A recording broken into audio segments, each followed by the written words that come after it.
క్రీస్తు నామములో నా యొక్క హృదయపూర్వక వందనాలు తెలియజేస్తున్నాను. అందరికి ప్రైజ్ లార్డ్. గమనించిన ప్రియమైన వారులారా, మనం చివరి పునరుద్ధాన దినములోనికి దేవుడు మనం నడిపించి ఉన్నాడు కనుక ప్రతి ఒక్కరు కూడా మరి జరగబోయే కాలం అంతా కూడా దేవుడి యొక్క సన్నిధిని ప్రతి దినము మనం అనుభవించడానికి దేవుడు కృప చూపించినట్లుగా ప్రతినిత్యం కూడా మీ వ్యక్తిగత ప్రార్థనలో జ్ఞాపకం చేసుకోవాల్సిందిగా ప్రభు పేరట తెలియజేస్తా ఉన్నాం. మంచి త్వరగా దేవుని వాక్యములను వెళ్ళిపోదాం. మొదటి దశలోనికి రాసిన పత్రిక 1వ అధ్యాయము 7వ వచనం. చదవండి. కాబట్టి చదవండి.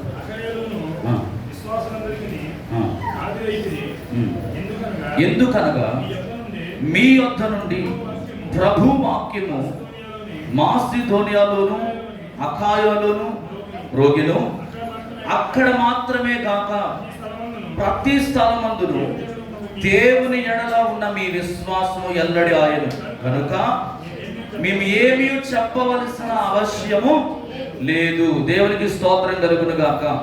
హల్లెలూయా. ఈరోజు మన ధ్యానాంశం ఏంటంటే మాదిరి అయిన తెస్సలోనిక సంఘం. మాదిరి అయిన తెస్సలోనికలు. తెస్సలోనిక అనే సంఘము, అందులో ఉన్న విశ్వాసులు మాదిరికరమైన విశ్వాసులుగా కనబడతా ఉన్నారు. వారి గురించి కొన్ని విషయాలు మీతో పంచుకోవాలని నాశపడతా ఉన్నాను. త్వరగా దేవుని వాక్యాన్ని ధ్యానం చేద్దాం. అలాగే కొరింథీ పత్రిక కూడా ఒకసారి చదువుదాం. 2వ కొరింథీ 9:2 కూడా చదవండి. 9:2 కూడా. మీ మనసు సిద్ధమై ఉన్నదని నేను ఎరుగుదును, అందువలన సంవత్సరము నుండి అఖాయ సిద్ధపడి ఉన్నదని చెప్పి నేను మిమ్మల్ని గూర్చి మాసిదోనియా వారి ఎదుట అతిశయపడుచున్నాను. మీ ఆసక్తిని చూచి అనేకులు ప్రేరేపింపబడిన. దేవునికి స్తోత్రం కలుగును గాక. హల్లెలూయా. ప్రియమైన వారులారా, గమనించండి. ఈ మాసిదోనియాలో ఉన్న ఈ యొక్క తెస్సలోనిక ప్రజలు, ప్రియమైన వారులారా, గ్రీకు మతమును అనుసరిస్తున్న వారు అన్నమాట. గ్రీకు మతాన్ని అనుసరిస్తూ గ్రీకు మతంలో ఉన్న ఆ యొక్క ఆజ్ఞలన్నింటినీ కూడా వారు పాటిస్తూ అనుదినము కూడా వారు అనుసరిస్తూ నడుస్తున్న వ్యక్తులు అన్నమాట. అయితే ఈ గ్రీకు మతం అనుసరిస్తున్న తెస్సలోనికల దగ్గరికి పౌలు గారు ఆ ప్రాంతానికి సువార్త ప్రకటించడానికి వచ్చాడండి. ఆయన ఎన్ని దినాలు అక్కడ సువార్త ప్రకటించాడంటే కేవలం మొదటి సువార్త దండయాత్రలో కేవలం 3 వారాలు మాత్రమే. 3 వారాలు తెస్సలోనికలకు సువార్తను ప్రకటించడం జరిగింది పౌలు గారు. ఈ యొక్క పత్రిక కూడా ప్రియమైన వారులారా ఎప్పుడు రాశాడంటే, పౌలు గారు రాసిన పత్రికలలో మొట్టమొదటి పత్రిక AD 50వ సంవత్సరంలో ఈ యొక్క తెస్సలోనిక అనే పత్రిక రాయడం జరిగిందనమాట. అయితే ఎప్పుడైతే గ్రీకు మతం నుండి క్రైస్తవులుగా ఈ తెస్సలోనికలు మారారో, ఈ గ్రీకులందరికీ కూడా వీరి మీద విపరీతమైన కోపం వచ్చేసింది. ఎందుకంటే తాత ముత్తాతల కాలం నుండి మనము ఈ గ్రీకు మతాన్ని మనం అనుసరిస్తూ ఉన్నాము. మనం ఎంతో నిష్ఠ కలిగిన వ్యక్తులము. ఎన్నో పూజలు పురస్కారాలు మనం చేస్తూ వస్తూ ఉన్నాము. మనకంటూ ఒక కులదేవత అనేది మనకు ఉంది. ఎన్నో ఆచారాలు, పద్ధతులు, వ్యవహారాలు మనకున్నాయి. అయితే వీటన్నిటిని కూడా ఎవరో ఒక వ్యక్తి వచ్చి ఏం చేశాడు, మన ఆలోచనలన్నిటినీ, మన పద్ధతులన్నిటినీ కాలరాసి ఒక అన్య మతాన్ని తీసుకొచ్చి మేము మీద రుద్దాడు అని చెప్పి ఈ గ్రీకులందరూ కూడా ఈ తెస్సలోనికల మీద విపరీతమైన కోపం పెంచుకొని వారిని హింసించడం మొదలుపెట్టారు. మనం అనుకుంటాం చాలాసార్లు మన పక్కనే ఉన్న మణిపూర్ను చూచి, అయ్యో మణిపూర్ ప్రాంతం అంట క్రైస్తవులు అనేక మందిని ఏం చేస్తున్నారు, హింసించేస్తున్నారంట, అక్కడ అనేకమైన దాడులు క్రైస్తవుల మీద జరుగుతున్నాయంట అని చెప్పి మనం చాలాసార్లు విన్నప్పుడు మన హృదయము కలిచి వేస్తూ ఉంటుంది, మన హృదయము బాధకు గురవుతూ ఉంటుంది. కానీ ఈ క్రైస్తవుల అణిచివేత అనేది ఈరోజు పుట్టింది కాదండి, ఈరోజు ప్రారంభమైనది కాదు ఇది. మీరు చూస్తే ఆది కాలంలో నుండి మరి అనేక మంది భక్తులు అనేక మంది చేత శ్రమలు అనుభవించిన వారే, అనేకమైన ఇబ్బందులు పడిన వారే, అనేకమైన ఆటంకాలు వారి సేవలో ఎదురయ్యాయి. కానీ వారి ఎవ్వరు కూడా దేవుణ్ణి విడిచిపెట్టలేదు. ఈ గ్రీకుల చేత ఈ తెస్సలోనికలు మరి అనేక రకాల హింసలకు గురవుతున్నప్పుడు ఆ హింసలలో నుండి ఈ తెస్సలోనికలు మరి తొలగిపోకూడదు.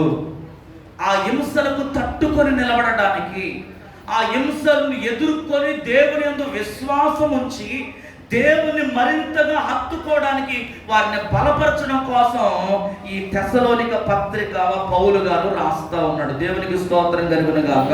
అందుకే ఏమంటున్నాడంటే, మీ మనసు సిద్ధమై ఉన్నదని నేను ఎరుగుదును, అందువలన సంవత్సరము నుండి అకాయ సిద్ధపడి ఉన్నదని చెప్పి నేను మిమ్మల్ని గూర్చి మాసిదోనియా వారి ఎదుట అతిశయపడుచున్నాను. మీ ఆసక్తిని చూచి అనేకులు ఏమవుతున్నారంట, ఈరోజు నీ మాదిరి ఏంటి అర్థమవుతుందా? నీ మాదిరి ఏంటి? శ్రమలు వచ్చినప్పుడు, శోధనలు వచ్చినప్పుడు, ఇబ్బందులు కలిగినప్పుడు నువ్వు దేవుని పట్ల ఎంత విశ్వాసం కలిగి ఉండగలుగుతున్నావు, ఎంత ఓర్చుకోగలుగుతున్నావు, ఎంత సహనము కలిగి నువ్వు ఉండగలుగుతున్నావు అనే విషయాన్ని పరిశుద్ధాత్మ దేవుడు ఈ రోజు మీ ముందు పెట్టబోతా ఉన్నాడు. దేవునికి స్తోత్రం కలుగునుగా. మీ ఆసక్తిని చూచి అనేకులు ఏమవుతున్నారంటండి, మరి ఈరోజు ప్రేరేపించబడుతున్నారు. నీ పక్కన ఉన్న వారు నీ విశ్వాసాన్ని చూచి, నీ భక్తిని చూచి పక్కన ఉన్న వారు ప్రేరేపించబడుతున్నారు. నీవు చేసే ప్రార్థన కావచ్చు, నువ్వు నడిచే నడవడిక కావచ్చు, నువ్వు చేసే ప్రతి పనిని బట్టి ఇతరులు నిన్ను బట్టి ప్రభావితులు అవుతున్నారా దేవుడి దగ్గరికి రావడానికి?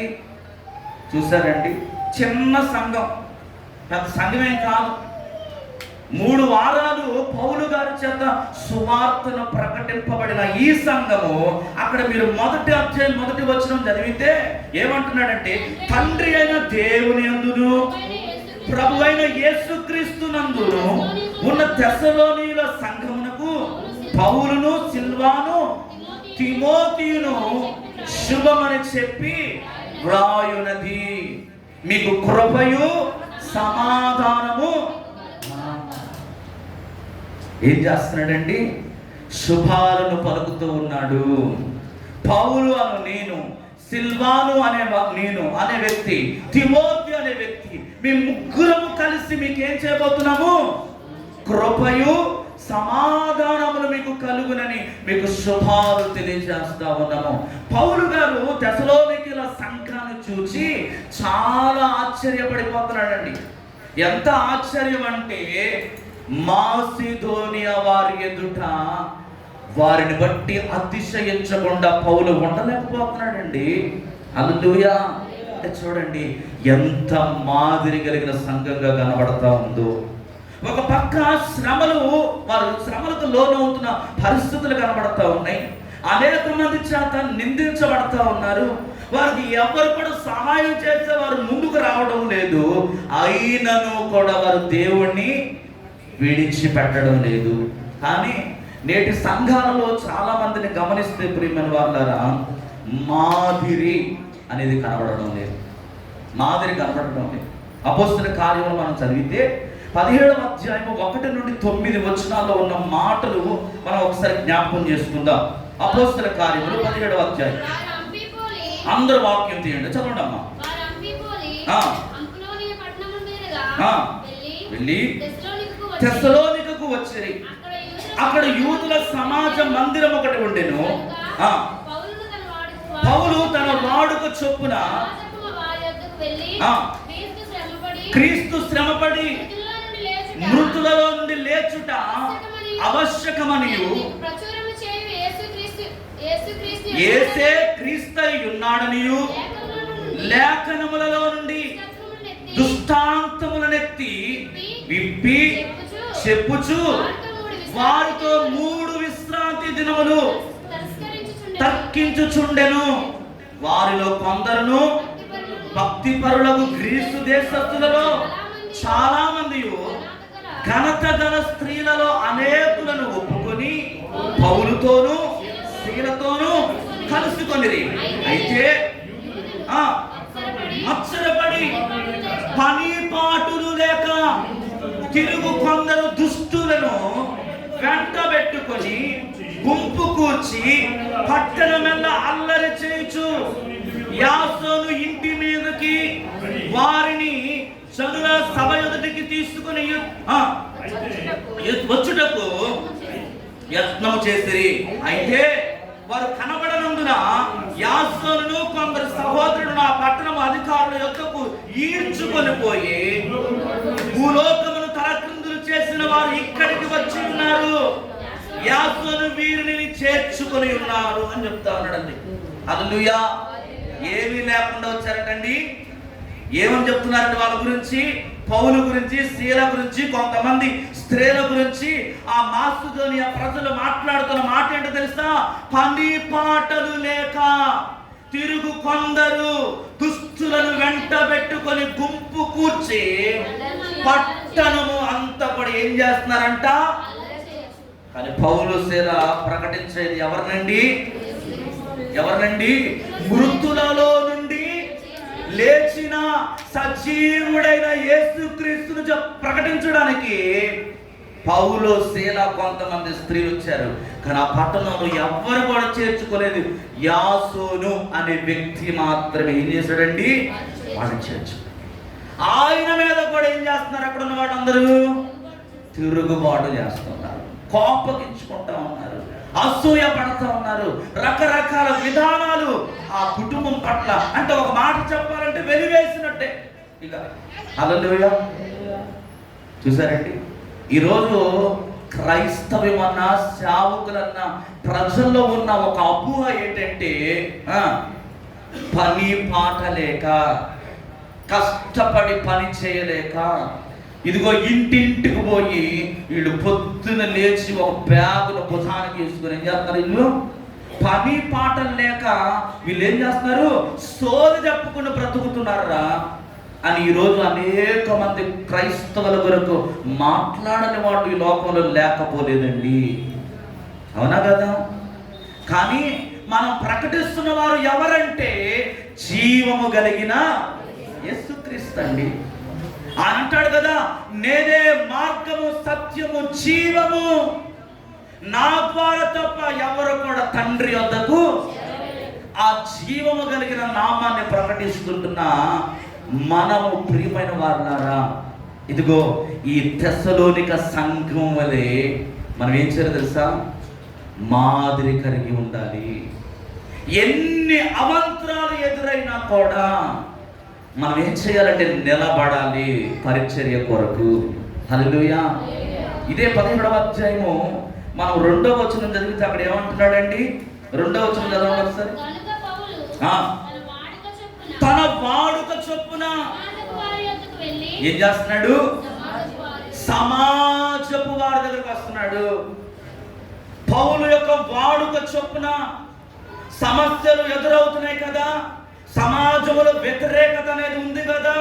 మీరు ఇప్పుడు నేను వెళ్ళకపోతే ఏమవుతుందిలే, వాళ్ళ బాధ వాళ్ళు పడతారు, వాళ్ళ ఇబ్బందులు వాళ్ళు పడతారు, వాళ్ళ కష్టం వాళ్ళు పడతారు, నాకెందుకులే అని చెప్పి పౌలు ఏమాత్రం కూడా ఏమవలేదండి, వెనకంచి వేయలేదు. తనకు ఒకటి ఇష్టం, ఆయనకున్న అలవాటు ఏంటంటే ఒక్క రోజు కూడా ప్రసంగం చేయకుండా ఉండనే ఉండడు. ఎవరికి కనబడినా, ఒక వ్యక్తి కనబడ్డా 10 మంది కనబడ్డా కూడా 10 మందికి ఎంతసేపు అయితే ప్రసంగం చేస్తాడో ఒక్క వ్యక్తికి కూడా దేవుని వాక్యం అంతే ఆసక్తితో బలంగా ప్రకటించగలిగిన ఆలోచన అలవాటు కలిగిన వ్యక్తి పౌలు గారంట. అంత ఇష్టం వాక్యం చెప్పడం అంటే ఆయనకి. దేవుని మాటలు ప్రకటించకుండా నేను ఎక్కడ చనిపోతానేమో అని ఆలోచించగలిగిన ఒక గొప్ప సేవకుడు ఎవరంటే పౌలు గారండి. అందుకే ఆయన ఏం చేస్తున్నాడంటే సమస్య ఉన్నా కూడా ఆ సమస్యలో సహితం సంఘాన్ని ఏం చేస్తున్నాడు? సమాజపు వారందరిని కూడా పరామర్శిస్తా ఉన్నాడు. దేవునికి స్తోత్రం కలుగునుగాక. ఈరోజు మన సంఘంలో కూడా అటువంటి అలవాటు మనం చేసుకోవాలి. మేము వెళ్తామండి, మరి మీ సంగతి ఏంటి? చాలా మందిలో ఉన్న అపోహ ఏంటంటే, ఇదిగో ఆత్మీయతని గారు పాస్టర్ గారికి జీతం ఇచ్చి ఆయన పెట్టుకుంది కనుక ఎవరి దగ్గరికి బాగోపోయినా ఆయన మాత్రమే వెళ్తాడు, మన పని కాదు ఇది అనుకుంటారు చాలా మంది. కానీ ప్రియమైన వారులారా, మీరు గమనించండి, ఇక్కడ ఈ యొక్క తెస్సలోనిక సంఘపు విశ్వాసులు ప్రియమైన వారులారా, ఒకరికి ఒకరు వాళ్ళు ఏం చేస్తున్నారంటే తోడ్పాటును అందించుకుంటూ ఉన్నారు. భయంకరమైన శోధనలోను, సమస్యల్లోనూ, వ్యతిరేకమైన పరిస్థితుల్లో కూడా వారు ఏం చేస్తున్నారంటే కలిసికట్టుగా ఒక నమ్మకాన్ని, ఒక నమ్మకత్వాన్ని వారు స్థిరపరచుకుంటా ఉన్నారు. కష్టమైన పరిస్థితులలో తట్టుకున్న వారి విషయంలో సంతోషము తెలపడానికి, ఆనందాన్ని తెలపడానికి అవసరమైన ఉపదేశాన్ని పౌలు గారు ఈ పత్రిక ద్వారా ఏం చేస్తున్నాడంటే రాస్తా ఉన్నాడండి. మొట్టమొదటి విషయం గమనిస్తే ప్రియమైన వాళ్ళారా, తెస్సలోనిక సంఘము దేవునిలో వాళ్ళు ఉంటారు. యోహాను సువార్త 17వ అధ్యాయము 21వ వచనం చదివితే, యోహాను సువార్త 17వ అధ్యాయము 20-21 చదువుదాం. మరియు నీవు లోకము నమ్మునట్లు తండ్రి నా యొద్ద నీవును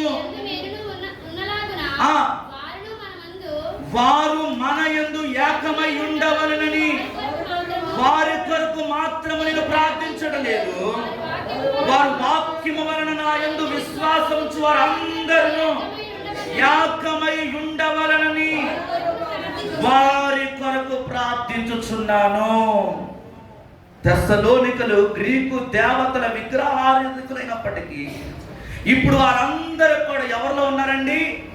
తండ్రి అయిన దేవునిలో ఉంటున్నారు, ప్రభువైన యేసు క్రీస్తునందు ఉన్నారు. అనగా సంఘములో వారు ఉన్నారు. అంటే సంఘము పుస్తకములో వారి పేరు రాయబడడం ద్వారా కాదు, కానీ దేవునిలో అనగా క్రీస్తులో ఉండడం ద్వారా అది వారికి ఏం తీసుకొస్తుందండి? నిజమైన నమ్మకత్వాన్ని తీసుకొస్తుంది. చాలా మంది ఈరోజు ఒక రకమైన అపోహలో చాలా మంది జీవిస్తారు. ప్రియమైన వారులారా, ఇక్కడ మీరు గమనించండి, చదవబడిన వాక్యం ఏం చెప్తుంది? తండ్రి ఏమన్నాడండి?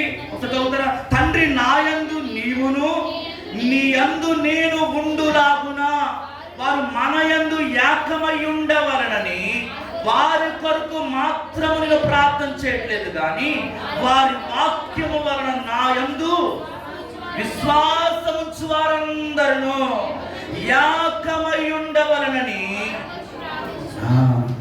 కానీ నేటి సంఘములో చాలా మంది ఏం చేస్తున్నారు? ఏం చెప్తున్నారు? ఏం చేస్తారు? మా పేరు చెప్పలేదంటే మా పేరు చెప్పలేదు. ఏ కోర ఏమీ లేకపోతే ఏదో కారణం ఎత్తుకుంటున్నారు ఈరోజు చాలా మంది. ఏ కారణాలు దొరకట్లేదు. ఇంకా ఏ కారణాలు దొరకక చాలా మంది ఏం చేస్తున్నారంటే, ఇదిగో వాళ్ళు మాత్రమే సంఘమా, మేము సంఘం కాదా? కానీ వాక్యం ఏం చెప్తుంది? వాక్యం ఏం చెప్తుందండి? పిచ్చి పిచ్చి మాటలు మాట్లాడడం మానేయాలి మనం. అర్థమవుతుందా? ఇక ఎంతకాలమని నీ స్వలాభం కోసం నువ్వు పనిచేస్తావు? నీ స్వలాభేక్ష కొరకు నువ్వు ఎంతకాలం పాటుపడతావు? సంఘాన్ని దేవుడు దేనితో పోలుస్తున్నాడు తెలుసా? నోవాహు వాడ లాంటిది అని అంటున్నాడు. హల్లెలూయా. సంఘం ఎలాంటిదంట? నోవాహు వాడ లాంటిదంట. ఎందుకనంటే నోవాహు దశాబ్దాల పాటు వాడను నిర్మిస్తూ ఉన్నాడు. అయితే చాలా మంది ఏం చేస్తున్నారంటే వచ్చి, అబ్బో ఇంత పెద్ద వాడే, ఇంత పెద్ద వాడ ఒక్క మనిషి కడుతున్నాడా? చూస్తేనేమో ప్రాంతం అంతా ప్రశాంతంగా ఉంది కదా, ఎక్కడ కూడా వర్షం కనబడటం లేదు, అంత కూడా ప్రశాంతంగా ఉంటే ఈ నోవాహు పిచ్చి పట్టినోడు లాగా ఈ వాడ కట్టుకుంటా ఉన్నాడని చెప్పి చూద్దాంలే, ఎట్ట కడతాడో చూద్దాం, ఏం చేస్తున్నాడో చూద్దాం అని చెప్పి చాలా మంది అంట ఆ పెద్ద వాడను చూడడానికి అనేక మంది రోజు వస్తున్నారంట. దాని చుట్టూ తిరుగుతున్నారంట అందరు కూడా. దాని చుట్టూ తిరుగుతూ ఆ వాడను చూసి అందరు కూడా కొంతమంది బాగుందంటున్నారు, కొంతమంది ఏమో పిచ్చి పట్టింది అనుకుంటున్నారు, కొంతమంది ఏమో పని పాట లేక ఈ పని చేస్తున్నాడు అనుకుంటున్నారు. అలా రకరకాలుగా చాలా మంది అనుకుంటున్నారు. అలా అనుకుంటుండగా కొన్ని రోజులు అయిపోయిన తర్వాత దేవుడు ఏదైతే నోవాహుతో దేవుడు బయలుపరిచాడో, ఇదిగో 40 పగళ్ళు 40 రాత్రులు ప్రచండమైన వర్షాన్ని నేను కుమ్మరిస్తాను అని చెప్పి దేవుడు ఏదైతే నోవాహుతో మాట్లాడి తనను తాను సిద్ధపరచుకోవడానికి దేవుడు సిద్ధపరచుకోమని చెప్పాడో, దాని ప్రకారం నోవాహు సిద్ధపడుకుంటూ ఉంటుండగా వాన రానే వచ్చేసింది. భయంకరమైన వర్షం. అస్సలు మనిషి అనేవాడు బయటికి రాకుండా విస్తారమైన వర్షం కురుస్తూ ఆ ప్రదేశం అంతా కూడా నీటి చేత నింపబడ్డది. దేవుడు చెప్పినట్లు నోవాహు తన కుటుంబం తనకున్న సమస్తాన్ని కూడా తీసుకెళ్లి వాడలో పెట్టేశారు. ఇప్పుడు వాడలో పెట్టేసిన తర్వాత యేసుక్రీస్తు ప్రభు వారు ఏం చేశారంటే ఆ వాడ తలుపులను మోసేశారు. ఇప్పుడు అందరూ కూడా ఆ నీటిలో మునిగిపోయి తేలుకుంటూ, చాలా మంది ఈత వచ్చిన వాళ్ళందరూ ఈత కొట్టుకుంటూ ఆ వాడ దగ్గరకు వచ్చి ఆ తలుపును బాగుతా ఉన్నారు. అని మూసిన వాడు ఎవరండి? దేవుడే కదా, నరమాత్రుడు కాదు మూసింది అది. అందుకనే పరిశుద్ధ బైబిల్ గ్రంథం ఏం తెలియజేస్తుందంటే 24వ అధ్యాయం మత్తయి సువార్త 37వ వచనం అంటాడు. చదవండి ఒకసారి. 24వ అధ్యాయము 37వ వచనం మత్తయి సువార్త. నోవాహు దినములలో ఎలాగు ఉండెను మనిషి కుమారుని రాకయు అదనమాట. ప్రియమైన వారులారా గమనించండి, ఈ తెస్సలోనికలు ఎవరిలో ఉన్నారంటే దేవునిలో ఉన్నారు. వీరు నిజమైన సంఘ సభ్యులు. యేసుక్రీస్తు ప్రార్థిస్తూ ఇలా అంటూ ఉన్నాడు, తండ్రి నా యందు నీవును నీ యందు నేను ఉండులాగునా. మనమందరం కూడా తండ్రిలో ఏమవ్వాలండి? ఏకమైపోవాలి. నువ్వు వేరు నేను వేరు, మీరు ఫలానా అనే భేదాభిప్రాయాలు ఎప్పుడు కూడా సంఘంలో. అసలు పౌలు గారు సంఘ పెద్దలు ఎందుకు పెట్టాడండి? పరామర్శించడానికి, వ్యాధిగ్రస్తులను పరామర్శించడానికి, కష్టంలో ఉన్న వారి కొరకు సేవకుడితో పాటు సంఘ పెద్దలు. యాకోబు 5వ అధ్యాయం 5:13 ఏమన్నాడు? మీలో ఎవరైనా రోగిగా ఉన్నట్లయితే సంఘ పెద్దలను పిలిచి. ఎందుకంటే సంఘ పెద్దలు సంఘం కావాల్సింది. సంఘానికి సంఘ పెద్దలు ఎందుకు కావాలి? పరామర్శించడానికి, సేవకుడితో పాటు సేవలో తోడ్పాటును అందించడానికి, సలహాలు సూచనలు ఇవ్వడానికి. అంత మాత్రాన వాళ్ళే సంఘానికి ఇంపార్టెంట్, మిగతా వాళ్ళందరూ ఇంపార్టెంట్ అని కానీ కాదు. ఇక్కడ మీరు అర్థం చేసుకోవాలి. అదే చెప్తున్నాడు పౌలు. మీరెవరయ్యా అంటే తండ్రిలో మీరు నిలిచి ఉండేవారుగా ఉండాలి. తండ్రితో ఎప్పుడైతే నీ సహవాసం ఉంటుందో ఆయన నీతో కూడా సహవాసము చేస్తాడు. మనమందరం ఒకే ఒక కుటుంబము. హల్లెలూయా. యేసు రక్తంలో కడగబడిన వారు మనము. అందుకే జ్ఞాపకం చేస్తున్నాడు, నోవాహు దినములలో ఎలాగూ ఉన్నదో మనుషుని యొక్క రాకడ కూడా, మనుష్య కుమారుడు రాకడ కూడా అలాగే రాబోతాం. ఇంకా నిన్ను నీవు విమర్శించుకుంటూ, ఎదుటి వారిని విమర్శిస్తూ, ఎదుటి వారిలో ఉన్న తప్పులను వెతుక్కుంటూ అలాగే జీవితం అంతా కూడా ఉన్నామనుకో, దేవుని రాకడ రాబోతా ఉంది. నువ్వు అలాగే విమర్శించుకుంటా ఉంటావు. ఇక్కడే మిగతా వాళ్ళందరూ కూడా వెళ్ళిపోతారు. అర్థమవుతుందా? ఈరోజు మనం ఏం చేయాలంటే మనం మార్చబడాలి. మన ఆలోచన విధానం మార్చబడాలి. సాతానుగాడు దేన్ని టార్గెట్ చేస్తున్నాడంటే ఈరోజు చాలామందిని, ఇదిగో ఈ బుర్రను, ఈ తలకాయ ఎంత ఉంది, ఇది ఎంతే ఉంది, ఎంతే, నాదైతే ఎంత ఉంది, మీది ఎంత ఉందో నాకు తెలియదు. ఈ ఎంత ఉన్న తలకాయని ఏం చేస్తున్నాడు సాతానుగాడు? టార్గెట్ చేసి దీన్ని బాగా పాడు చేసేస్తున్నాడు. దీన్ని బాగా పాడు చేసేసి దీనిలో లేనిపోని అన్ని ఆలోచనలు తీసుకొచ్చి ఇక్కడ పెట్టేసేసేసి ఏం చేస్తున్నాడంటే దీన్ని మొత్తం కూడా గలిబిలి చేసేసేసి దేవుని నుంచి నీకు తెలియకుండానే నేను ఏం చేస్తున్నాడు? బయటికి లాగేస్తున్నాడు. నీకు అర్థం కావట్లేదు. నీవు తెలుసుకునే లోపల అంతా జరిగిపోతుంది. అప్పటి వరకు నీకు ఏమీ అర్థం కాకుండా నేను నాడు మార్చేస్తాను. వాడి పనే అది. ఈ మాసిదోనియాలో ఉన్న వాళ్ళందరూ కూడా అదే కదా, పౌలు గురించి, స్త్రీల గురించి, తిమోతి గురించి, స్త్రీల గురించి ఏం చెప్తున్నారు? వాళ్ళు పని పాటలు లేక వీరు ఏం చేస్తున్నారు? పాటలు పాడుకుంటూ అల్లరి చేస్తూ తిరుగుతున్నారని అన్నారా లేదా? అదే ఈరోజు చాలా మంది జీవితం. కానీ ప్రియమైన వాళ్ళ, ఎన్నో దినాలు మనం ఈ భూమి మీద మనం ఉండము. కొన్ని దినాల్లో దేవుని రాకడ చాలా సమీపంగా ఉంది. ఈరోజు మీరు గమనించండి, గుజరాత్, సూరత్ అనే ప్రాంతాల్లో మీరు చూస్తే భయంకరమైన వర్షం, కొండపోత. కాళ్ళన్నీ కూడా ఏం చేస్తున్నాయంటే బొమ్మల్లాగా తిరుగుతాను. నువ్వు అనుకుంటావు కదా, నా జీవితంలో నేను చాలా స్థిరంగా ఈ భూమి మీద ఉండబోతున్నాను, నేను అనేక సంవత్సరాలు ఈ భూమి మీద నేను నివాసం చేయబోతున్నాను అనుకుంటున్నారు చాలా మంది. కానీ లేదు లేదు లేదు లేదు ఈరోజు భయంకరమైన పరిస్థితులు మన కళ్ళ ముందు కనబడతా ఉన్నాయి. ఈరోజు మనం తెలుసుకోవాల్సిన ఒక విషయం ఏంటంటే, ఏమంటాడు తెలుసా? తండ్రి నాయందు మీరు ఆయన యందు ఏకమై ఉండవలనని నేను వారి కొరకు ఏ విధంగా అయితే ప్రార్థించట్లేదు, కానీ వారి వాక్యము వలన నా యందు విశ్వాసం ఉంచి వారందరూ ఏకమై ఉండవలని వారి కొరకు. వాక్యములో సంఘము ఏమవ్వాలంటే ఏకత్వం కావాలి. హల్లెలూయా. వాక్యముతో ఎప్పుడైతే సంఘము కట్టబడకుండా మనుషుని యొక్క ఆలోచన చేత ఎంతకాలం అయితే నడిపించబడుతుందో, మనుషుని యొక్క ఆలోచనలు ఏం చేస్తాయంటే నిన్ను నాశనానికి తీసుకువెళతాయి. అందుకే పౌలు ఏమంటున్నాడంటే, నేను వాక్యానుసారంగా నా సంఘము కట్టబడాలని నేను వారి కొరకు నేనేం చేస్తున్నాను? ప్రార్థన చేస్తాను. యోబు గారు కూడా అంటారండి ఒక మాట, 22వ అధ్యాయము 17-18 వచనాలు మీరు చదివితే, యోబు గ్రంథము 22వ అధ్యాయము 17-18 వచనాలు ఒకసారి చదువుతావా?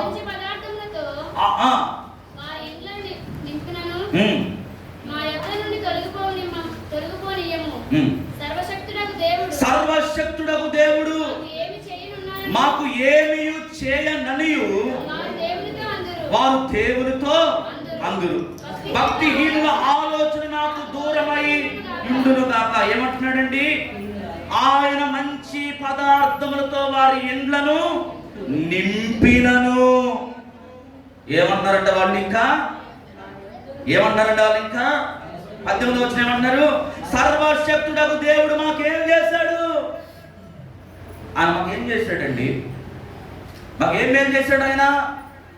మా రోగం ఎక్కడ రోగం అక్కడే ఉండిపోయిందిగా, మా అప్పులు ఎక్కడప్పుడు అక్కడే ఉండిపోయినాయిగా, మా అబ్బాయికి ఉద్యోగం రావట్లేదుగా, మా అమ్మాయికి పెళ్ళి అవ్వడం లేదు కదా, మా అమ్మాయికి పిల్లలు పుట్టడం లేదు కదా, మా ఇల్లు బాగుపడడం లేదు కదా. ఏం చేశాడండి దేవుడు అని ఈ రోజంట సర్వశక్తిమంతుడకు దేవుని మీద వాళ్ళు ఏం చేస్తున్నారండి? చదువుకుంటూ ఉన్నారు, గొనుక్కుంటా ఉన్నారు. వాళ్ళు ఎవరంటే భక్తిహీనులు. ఈ భక్తిహీనుడు అనేవాళ్ళు సంఘంలో ఎంతో కాలము ఉండరు. నిస్సహాయ స్థితిలో ఎంతసేపు దేవుడు ఎన్ని మేలు చేసినా కూడా, ఏ మేలు చేస్తాడండి మా దేవుడు మా జీవితంలో అనేవారంట ఎంతో కాలం సంఘంలో ఉండరు. ఎందుకంటే వాళ్ళు ఎప్పుడు కూడా వారిని వారు కనపరచుకోవడానికి ప్రయత్నం చేస్తున్నారు, కానీ దేవుణ్ణి కనపరచలేని స్థితిలో వాళ్ళు. అటువంటి వారి విశ్వాసం ఎప్పుడు కూడా స్థిరంగా ఉండదని పరిశుద్ధ గ్రంథం చాలా స్పష్టంగా చెప్తా ఉందండి. ఆయన మంచి పదార్థములతో మనల్ని పోషించేవారు. ఈరోజు మీరు చెప్పండి ప్రియమైన వాళ్ళారా, మీరు పుట్టి ఎంత కాలం అయింది, ప్రభువులోకి వచ్చి ఇన్ని సంవత్సరాలు అయింది, ఏదైనా ఎప్పుడైనా ఏ రోజైనా దేవుడు మమ్మల్ని పస్తు పెట్టాడా? బొవ్వ లేకుండా, అన్నం లేకుండా ఏ రోజైనా మీ కడుపు మార్చాడా దేవుడు? ఎన్నెన్నో అద్భుతాలు, చావు బ్రతుకులో వెళ్ళిపోయిన నిన్ను ఆయనే బ్రతికించి ఈరోజు నీకు ఆయుష్నిచ్చాడు. ఈరోజు 10 రూపాయలు నువ్వు సంపాదించుకుంటున్నావంటే ఏ పైన కావచ్చు, అది కూలి పని కావచ్చు, వ్యాపారమే కావచ్చు, ఏదైనా కావచ్చు, ఆ పని నువ్వు చేసుకుంటూ కష్టపడుతున్నావంటే అది దేవుని కృప ద్వారా మాత్రమే. హల్లెలూయా.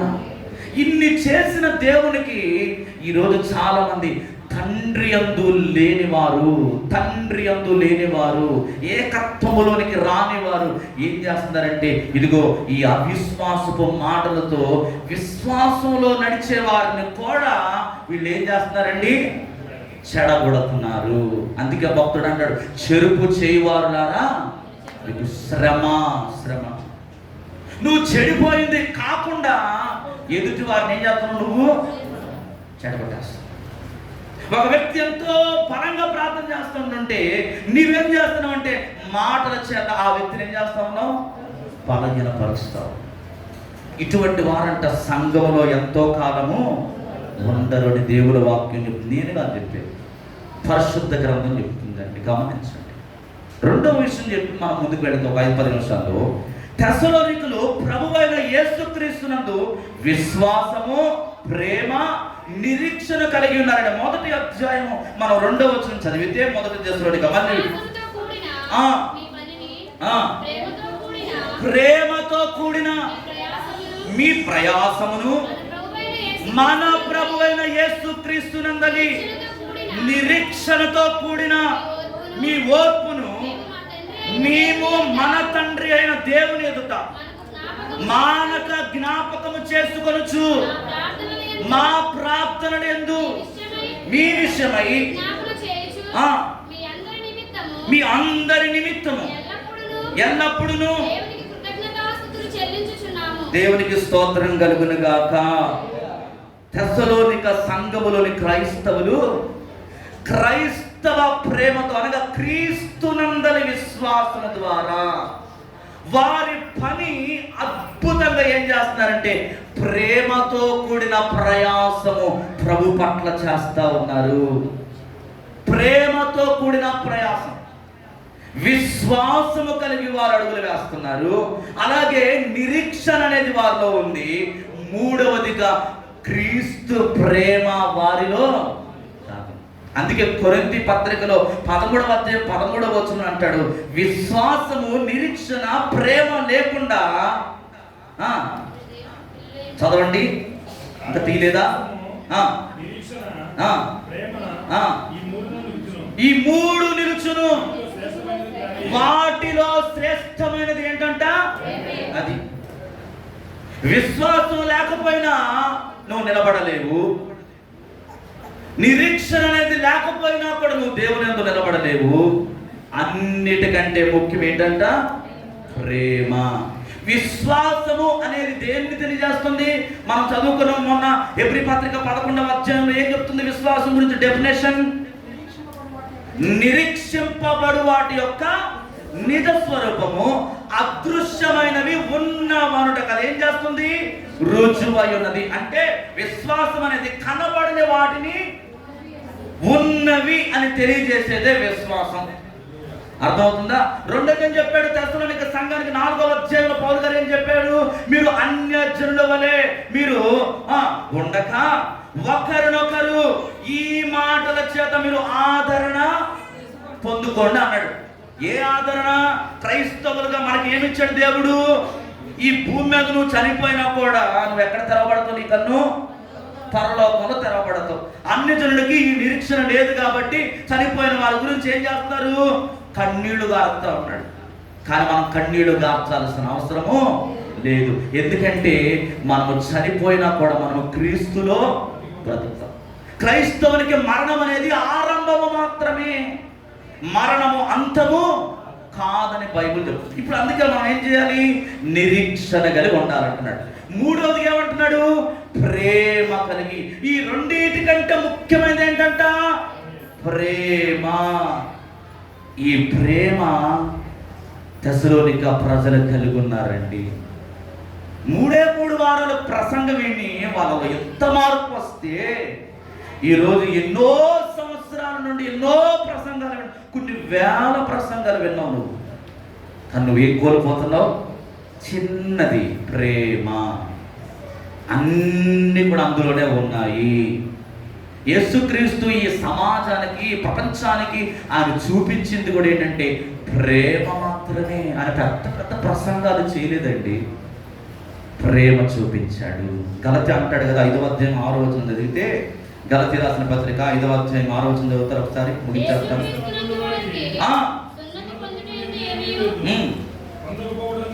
పొందకపోవట యందు ఏమీ లేదు, కానీ ప్రేమ వలన కార్య సాధకముకు విశ్వాసమే అదనమాట. దేవునికి స్తోత్రం కలుగును గాక. యేసుక్రీస్తునందున్న వారికి ఏంటి? పాత నిబంధన కాలంలో సున్నతి లేకుండా ఎవరు కూడా మందిరంలోనికి అంత మీకు ఉదాహరణగా చెప్పాలంటే యేసుక్రీస్తు ప్రభు వారికి కూడా ఏం చేశారు? 8 రోజుల తర్వాత సున్నతి చేశారు. కానీ కొత్త నిబంధన కాలంలో ప్రభు దేని గురించి చెప్తున్నాడు? ఏం చెప్తున్నాడండి?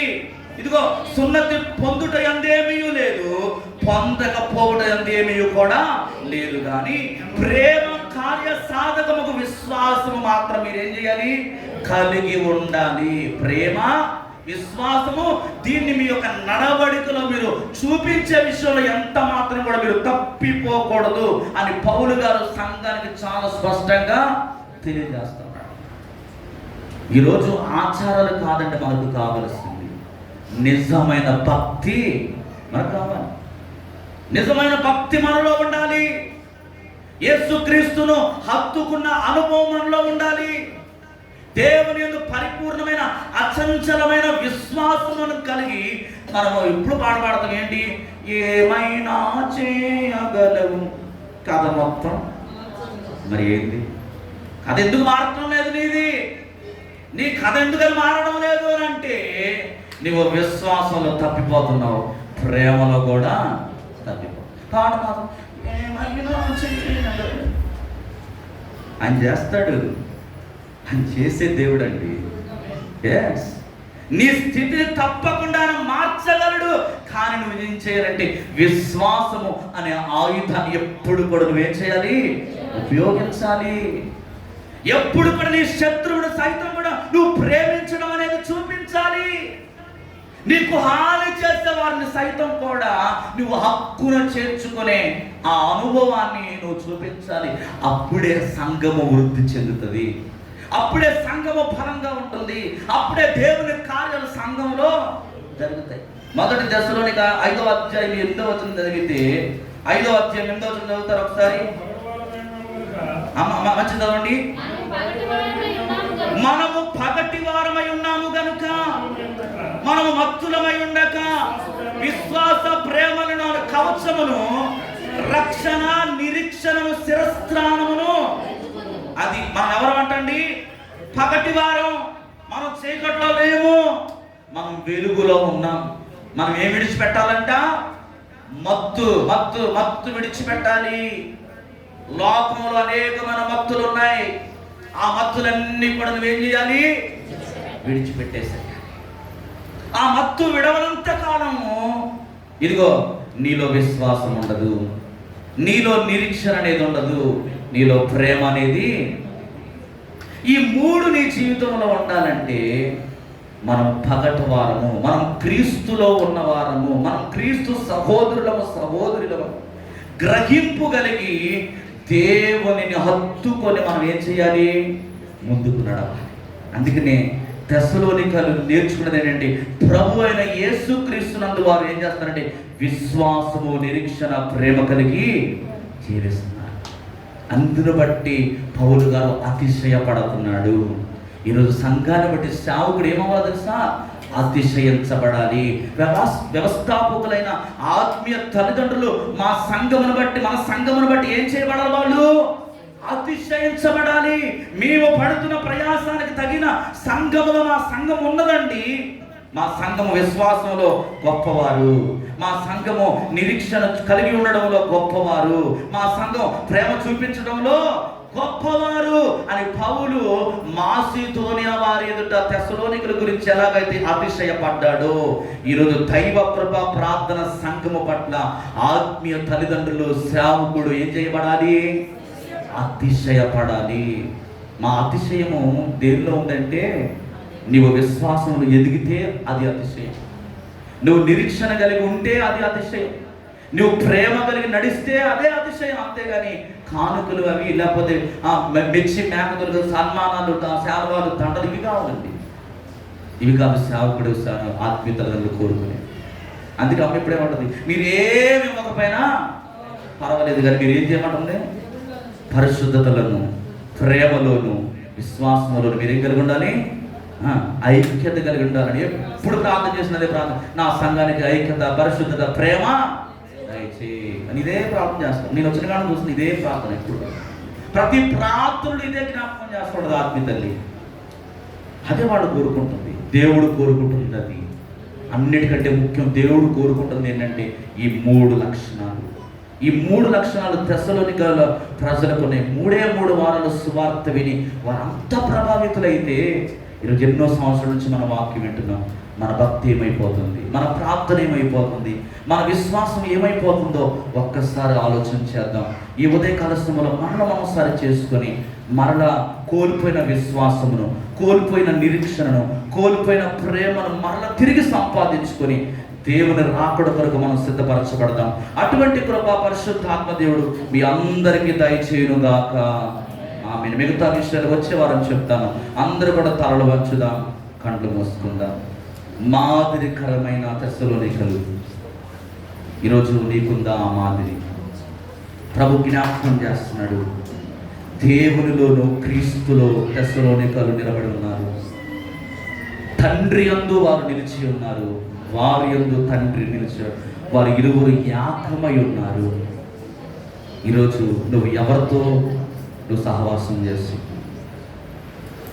క్రీస్తులో ఏకమై ఉన్నవాడు అయితే నువ్వు భేదాభిప్రాయాలను సృష్టించవు. కలిసికట్టుగా దేవుని రాజ్యం కట్టడం కోసం పనిచేస్తావు. దేవుడు ఈరోజు జ్ఞాపకం చేస్తున్నాడు. రెండవదిగా వారు క్రీస్తు యేసునందు విశ్వాసము, నిరీక్షణ, ప్రేమ కలిగి ఉన్నారు. వీటన్నిటికంటే ప్రేమే ముఖ్యమని పరిశుద్ధ గ్రంథం తెలియజేస్తుంది. కనుక ఈ 2 విషయాలు మనలో కూడా ఉన్నాయో లేదో జ్ఞాపకం చేసుకుంటూ, పరిశీలన చేసుకుంటూ తెస్సలోనిక సంఘం వల్ల మన సంఘము కూడా ఆ రీతిగా నడిపించబడడానికి పరిశుద్ధాత్మ దేవుడు సహాయం చేయలాగున మన మధ్యలో నాన్నగారు ప్రార్థన చేస్తారు, సత్యరాజు గారు ప్రార్థన చేస్తారు. వ్యక్తపడిన వాక్యం కొరకు అందరూ కూడా దయచేసి కళ్ళు మూసుకుని ఏకీభవించండి.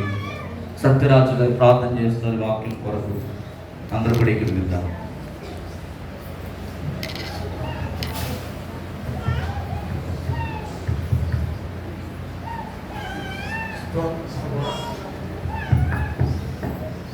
స్తోత్రం ఆయన పరిశుద్ధులైన మా తండ్రి, స్తోత్రములు.